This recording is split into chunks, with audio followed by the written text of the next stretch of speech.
Assalamualaikum warahmatullahi wabarakatuh. Selamat pagi anak-anak. Gimana nih kabarnya? Pada sehat-sehat ya? Sebelumnya udah kenal sama Bapak belum?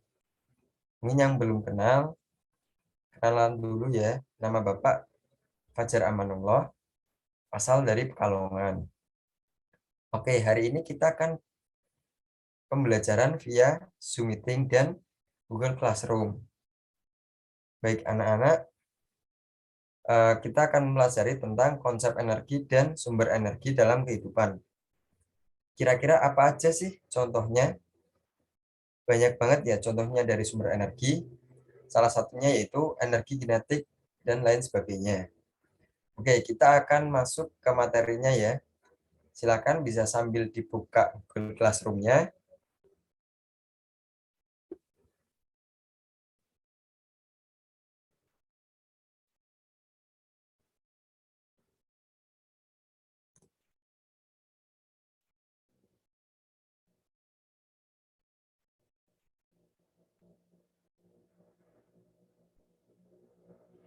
Nah, kalau anak-anak sudah masuk ke Google Classroom-nya, di sini ada modul untuk materi yang bisa dipelajari. Bapak akan jelaskan sedikit mengenai konsep energi.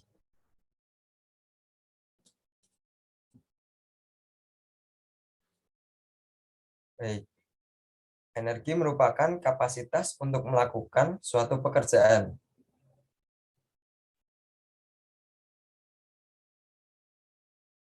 Intinya seperti itu ya.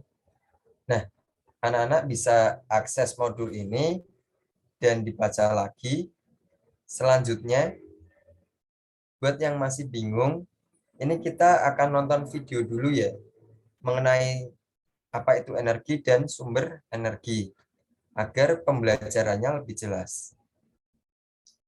Berikut adalah videonya.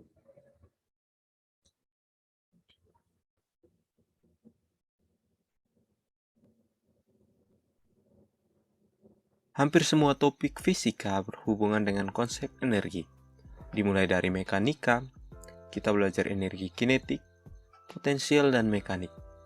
Di bidang optik, kita belajar adanya energi cahaya, dan dalam kelistrikan, kita belajar energi dan daya listrik. Kemudian, cabang fisika termodinamika, kita belajar tentang kalor, yang mana merupakan bentuk energi. Juga pada hampir semua cabang ilmu fisika dipelajari tentang energi. Nah, mari kita mempelajari konsep energi dalam lab IPA.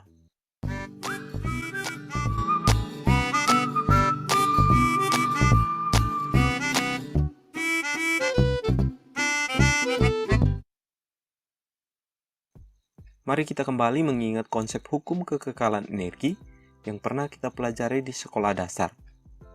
Energi tidak dapat diciptakan atau dimusnahkan, tetapi dapat berubah bentuk dari bentuk yang satu ke bentuk yang lainnya. Inilah bunyi hukum kekekalan energi. Jadi intinya energi itu kekal, tapi dia bisa berubah bentuk. Ada macam-macam bentuk energi, yaitu energi panas. Energi panas dikenal juga sebagai energi termal. Energi panas berhubungan dengan suhu suatu benda. Energi panas misalnya energi yang terdapat pada matahari dan benda panas lainnya di sekitar kita. Misalnya air panas atau api pada kompor. Yang kedua ada kinetik energi. Energi kinetik adalah energi yang terjadi ketika benda bergerak. Misalnya kita mengendarai sepeda atau menulis di buku. Kemudian ada energi potensial. Energi potensial merupakan energi yang disimpan atau belum digunakan. Energi ini dilihat dari posisi suatu benda. Ada energi potensial gravitasi, misalnya buah apel di atas pohon memiliki energi, walaupun diam karena ada medan gravitasi yang bekerja. Berikutnya ada energi elastis. Energi elastis adalah energi akibat deformasi material. Contoh pada sebuah ketapel akan memanjang saat ditarik. Saat dilepas, akan ada gaya yang berusaha mengembalikan bentuk ke bentuk awalnya. Berikutnya energi kimia, energi yang terkandung dalam senyawa kimia. Kemudian energi magnet, energi akibat adanya medan magnet. Ada energi listrik, yaitu energi akibat medan listrik, misalnya lampu yang di rumah menyala karena adanya energi listrik. Dan energi nuklir. energi akibat nukleon yang berikatan membentuk nukleus atom. Bentuk-bentuk energi ini tidak tetap. Energi dapat berubah bentuk dari bentuk yang satu ke bentuk lainnya. Mari kita mempelajari bagaimana energi ini dapat berubah bentuk. Pada sebuah materi atau beberapa materi terdapat perpindahan kalor atau reaksi kimia yang bisa kita sebut sistem. Ketika sistem ini berubah, maka terjadi perubahan energi, baik di antara materi itu sendiri atau dalam bentuk yang berbeda. Berdasarkan interaksinya dengan lingkungan, sistem dibagi menjadi 3 macam, yaitu sistem terbuka yang adalah sistem yang memungkinkan terjadi pertukaran kalor atau zat dengan lingkungan. Ini memungkinkan suatu sistem dapat kehilangan atau penambahan energi. Yang kedua adalah sistem tertutup, yaitu sistem yang memungkinkan terjadi pertukaran kalor dengan lingkungan, tetapi tidak terjadi pertukaran materi. Dan ketiga adalah sistem terisolasi atau tersekat, yaitu sistem yang tidak memungkinkan terjadinya pertukaran kalor dan materi antara sistem dan lingkungan. Untuk memahami bagaimana sistem bekerja dalam kehidupan sehari-hari, sebagai contoh pada sebuah teko listrik, ketika kita isi dengan air kemudian dihubungkan dengan listrik, energi listrik dari soket akan mengalir menuju teko listrik. Di sini terjadi perubahan energi dari energi listrik menjadi energi panas. Energi panas pada teko listrik kemudian akan dilepaskan ke air yang ada di dalam teko. Akibatnya, air menjadi panas. Dalam fisika, perubahan energi bisa disebut juga usaha. Usaha adalah gaya yang dilakukan untuk memindahkan benda sejauh perpindahan. Usaha terjadi ketika energi dipindahkan dari suatu sistem ke sistem lainnya.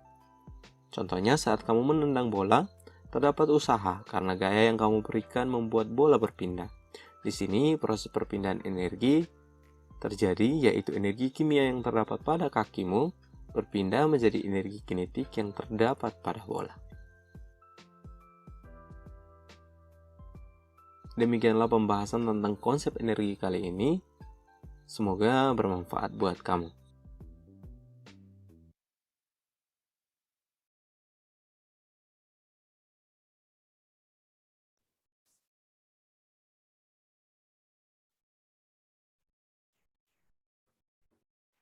Oke, karena anak-anak sudah menonton video pembelajaran tentang konsep dan sumber energi, di sini Bapak akan memberikan tugas, nanti satu kelompok terdiri dari 4 orang, dan untuk tugasnya sendiri bisa dilihat ya. Sebentar Bapak bukakan terlebih dahulu untuk tugasnya. Nah, ini untuk tugasnya. Nanti anak-anak per kelompok bisa mengerjakan tugas ini. Untuk tugas yang pertama, itu nanti tulis beberapa contoh kegiatan di lingkungan sekitar anak-anak yang memerlukan energi. Dibuat tabel 4 kolom yang berisi nomor, kegiatan, asal sumber energi, dan memperbarui energi. Kemudian yang kegiatan yang kedua,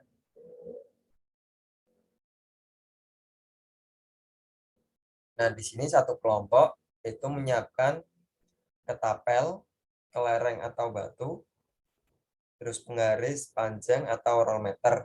Untuk langkah kerjanya sendiri, itu ambil sebuah ketapel, kemudian letakkan batu pada tempatnya.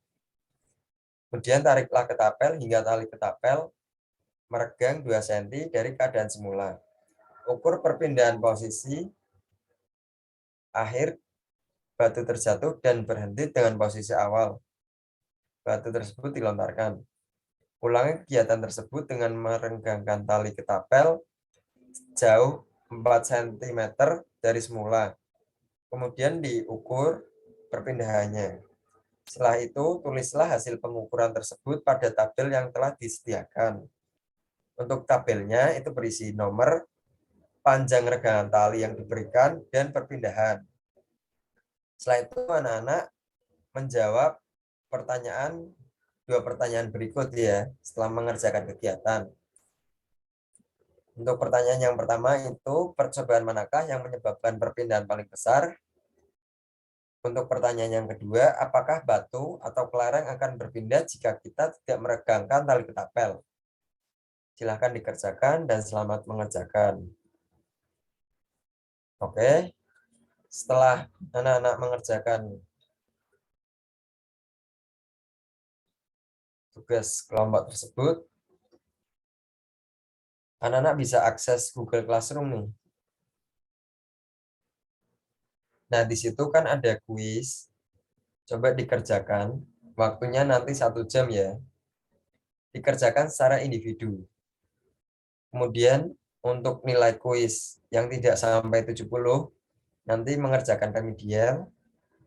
Dan untuk yang sudah mencapai nilai 70 atau nilai KKM, nanti bisa mengerjakan pengayaan.